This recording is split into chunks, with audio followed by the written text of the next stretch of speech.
Beberapa di antara kalian mungkin ada yang pernah mengalami kehilangan orang yang sangat amat dicintai. Mungkin itu orang tua, saudara, pasangan, anak, sahabat, atau siapapun itu orang yang sangat berarti dalam hidup kalian. Guys, aku tahu itu rasanya nggak mudah. Aku tahu itu bakalan menimbulkan kesedihan yang sangat amat mendalam.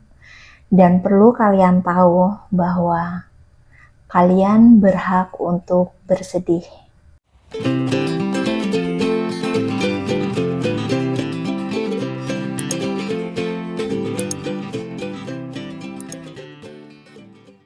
Assalamualaikum, perkenalkan nama aku Dita Fatmarini. Kalian semua bisa panggil aku Dita.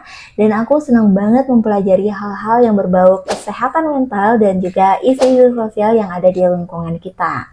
Seperti yang telah kalian baca pada judul video kali ini, aku bakalan ngebahas tahap-tahap apa saja yang dilalui oleh orang-orang yang sedang mengalami duka cita.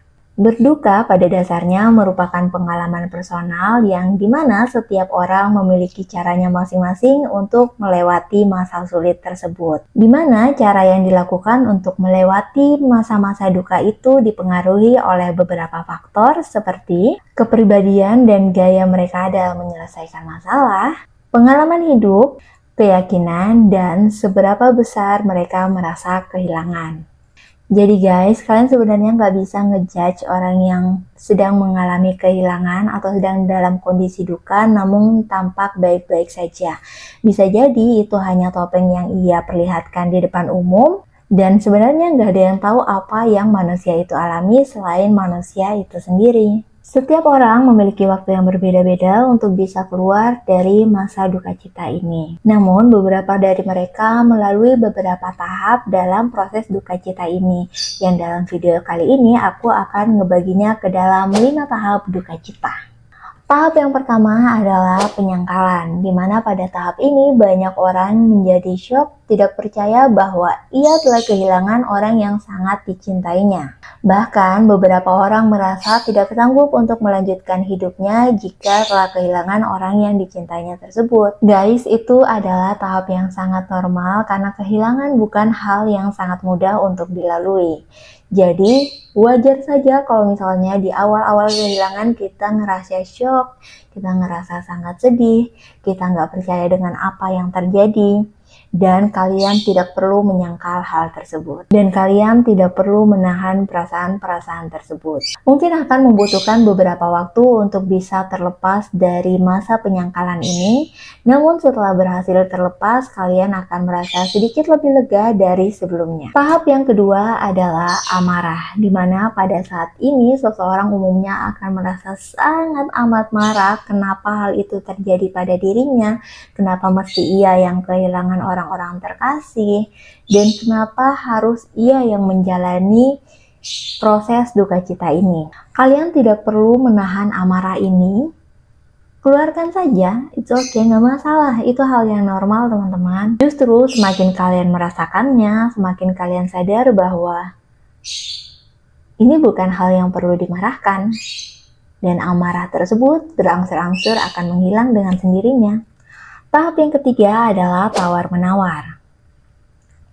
Pada tahap ini biasanya dialami oleh orang-orang yang sebelumnya ia melakukan banyak sekali kesalahan terhadap orang yang telah tiada, sehingga terjadilah proses tawar-menawar. Misalnya nih, kepada anak yang ditinggalkan oleh orang tuanya. Dia mulai berpikir, seandainya orang tua aku masih ada di sini, aku berjanji gak akan nakal lagi. Atau kalau misalnya seorang suami yang ditinggalkan istrinya, dia mungkin akan berpikir, seandainya istriku bisa kembali lagi, aku berjanji akan memperlakukannya dengan sangat baik atau hal-hal semacam itulah pokoknya. Tahapan tawar-menawar ini biasanya terjadi karena adanya rasa bersalah terhadap orang-orang terdahulu, yang membuat orang-orang dalam proses duka cita ini menimbulkan kata seandainya. Seandainya ia masih hidup, aku akan bla bla bla bla. Seandainya ia kembali kepadaku, aku akan bla bla bla bla. Pokoknya hal-hal semacam itu. Tahap keempat adalah depresi, di mana depresi merupakan salah satu gangguan mental yang ditandai dengan adanya kesedihan yang sangat mendalam. Nah, depresi ini tidak terjadi pada semua orang yang mengalami duka cita, melainkan dialami oleh orang-orang tertentu saja, misalnya oleh orang yang ditinggalkan berkali-kali oleh orang yang ia cintai dalam kurun waktu yang sangat dekat, atau orang-orang yang memiliki kemampuan manajemen emosi yang kurang, atau orang-orang yang memang memiliki masalah-masalah berat lainnya dalam hidup mereka. Tentunya dalam tahap depresi ini seseorang membutuhkan bantuan dari profesional untuk melaluinya. Maka dari itu jangan ragu untuk melakukan konsultasi psikologis kepada psikolog atau psikiater ya. Tahap yang kelima adalah penerimaan, di mana pada tahap ini seseorang yang dalam kondisi duka cita ini sudah bisa menerima bahwa ia telah kehilangan orang yang sangat ia cintai. Meski demikian, beberapa orang memang merasa bahwa dirinya baik-baik saja, namun pada dasarnya tidak benar-benar baik-baik saja. Namun beberapa orang lainnya benar-benar bisa melalui proses duka cita ini dengan sangat baik. Itu dia guys, kelima tahap yang bisa saja dilalui oleh orang-orang dalam kondisi duka cita atau sedang kehilangan orang yang sangat ia cintai. Perlu kalian ketahui bahwa tidak semua orang melalui kelima tahap ini. Ada orang yang melalui tahap pertama langsung ke tahap kelima, tidak melewati tahap 2, 3, dan 4. Ada juga yang melalui tahap pertama, kedua, dan kelima. Ada juga orang yang langsung menerima, ada juga orang yang melalui kelima tahap ini. Namun guys, perlu kalian ketahui bahwa ketika kehilangan seseorang sudah cukup mengganggu aktivitas sehari-hari kamu, cukup mengganggu pikiran kamu, kalian jangan ragu untuk melakukan konsultasi psikologis kepada psikolog maupun psikiater.